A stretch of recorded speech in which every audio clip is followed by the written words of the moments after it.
હવે જોઈએ ઉદાહરણ 1.7.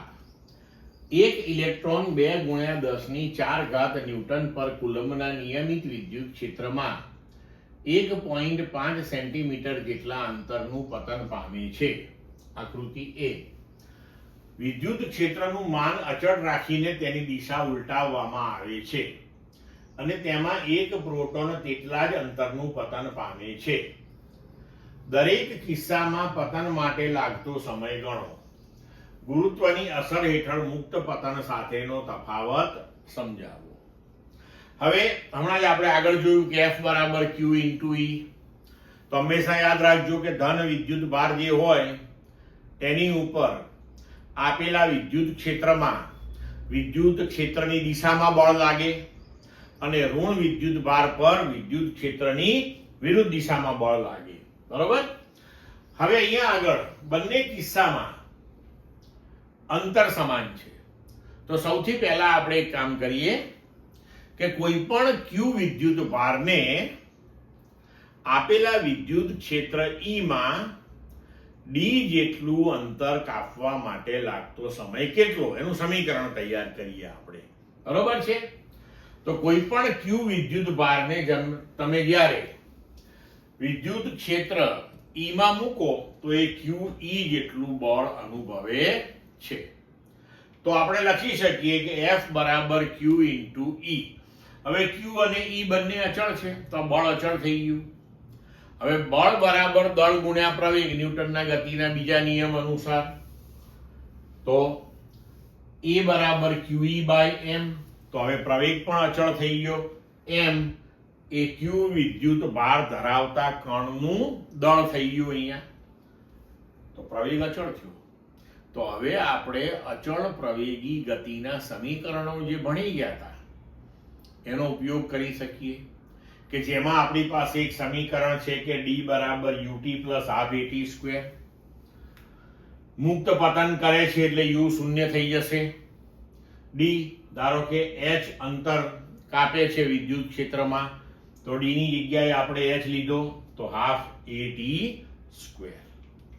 હવે t² = 2h/a થશે. તો a નું મૂલ્ય આપણે અહીંથી QE/m મૂકી દઈએ તો a QE/m મૂકો તો 2hm/QE થયું. તો t = √2hm/QE. તો આ થઈ ગયું Q વિદ્યુત ભાર ધરાવતો કણ કે જેનું દળ m છે તેને વિદ્યુત ક્ષેત્ર E ની અંદર h જેટલું અંતર કાપતા લાગતા સમય માટેનું સૂત્ર. હવે ડાયરેક્ટ આ સૂત્ર આપણે ઇલેક્ટ્રોન અને પ્રોટોન બંને માટે વાપરી લઈએ. બરોબર? તો આ આપણે સૂત્ર જે મેળવ્યું તે. બરોબર? હવે જો h અંતર જેટલું પતન પામવા માટે ઇલેક્ટ્રોનને લાગતો સમય તો અહીંયા માસ ઓફ ઇલેક્ટ્રોન એટલે કે ઇલેક્ટ્રોનનું દળ લેવું પડે. Q તો કણનો વિદ્યુત ભાર એટલે આપણે ઇલેક્ટ્રોનનો વિદ્યુત ભાર લેવો પડે. તો TE = √2hme/E. હવે ઇલેક્ટ્રોનનો વિદ્યુત ભાર, ઇલેક્ટ્રોનનું દળ, વિદ્યુત ક્ષેત્ર અને h આપણને આપેલું છે બધું જ. આ બધા મૂલ્યો આપણે આ સમીકરણમાં ગોઠવી દઈએ અને એને ઉકેલીશું તો આપણને ઇલેક્ટ્રોનને લાગતો સમય 2.9 × 10⁻⁹ સેકન્ડ મળશે. હવે આ જ વસ્તુ આપણે પ્રોટોન માટે ગણીએ. બરોબર?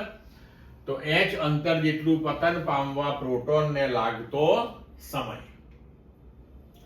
તો T પ્રોટોન = √2h માસ પ્રોટોન / ચાર્જ પ્રોટોન × E.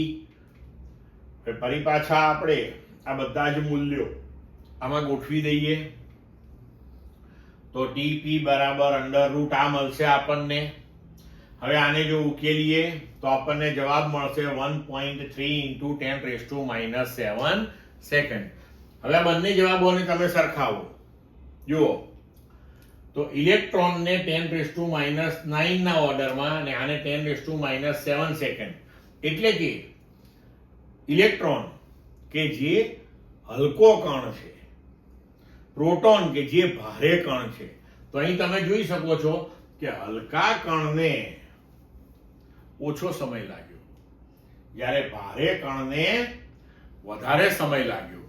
તો હવે ગુરુત્વાકર્ષી ક્ષેત્રનો આપણે વિચાર કરીએ તો ગુરુત્વાકર્ષી ક્ષેત્રની અંદર સમાન અંતર કાપવા માટે જુદા જુદા દળ ધરાવતા પદાર્થોને સમાન જ સમય લાગે છે.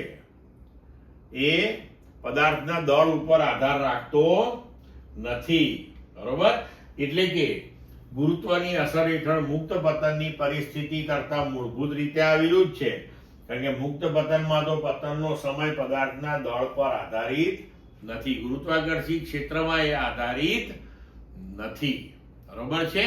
અને ગુરુત્વાકર્ષી ક્ષેત્રમાં બીજું શું છે કે ગુરુત્વ પ્રવેગ જે છે એ અચળ છે.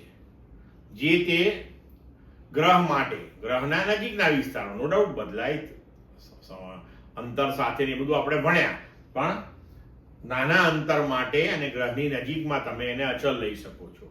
જ્યારે અહીંયા આપણે આગળ ઉપર જ્યારે પ્રવેગનું સૂત્ર મેળવ્યું ત્યારે આપણે જોયું કે પ્રવેગનું સૂત્ર મળે છે QE/m, એટલે કે કણના દળ ઉપર આધાર રાખે છે. જો A બરાબર QE/m આ સૂત્રની અંદર તમે આ વિદ્યુત ભારનું મૂલ્ય અને ઇલેક્ટ્રોન પ્રોટોનના દળનું મૂલ્ય મૂકી ને જો ઇલેક્ટ્રોન અને પ્રોટોનનો પ્રવેગ તમે ગણતરીમાં મૂકો તો ખ્યાલ આવશે કે ગુરુત્વ પ્રવેગ 9.8 ની સરખામણીમાં પ્રચંડ મોટો આવશે. એના લીધે આવું થાય છે. પડી સમજ મિત્રો? ક્લિયર?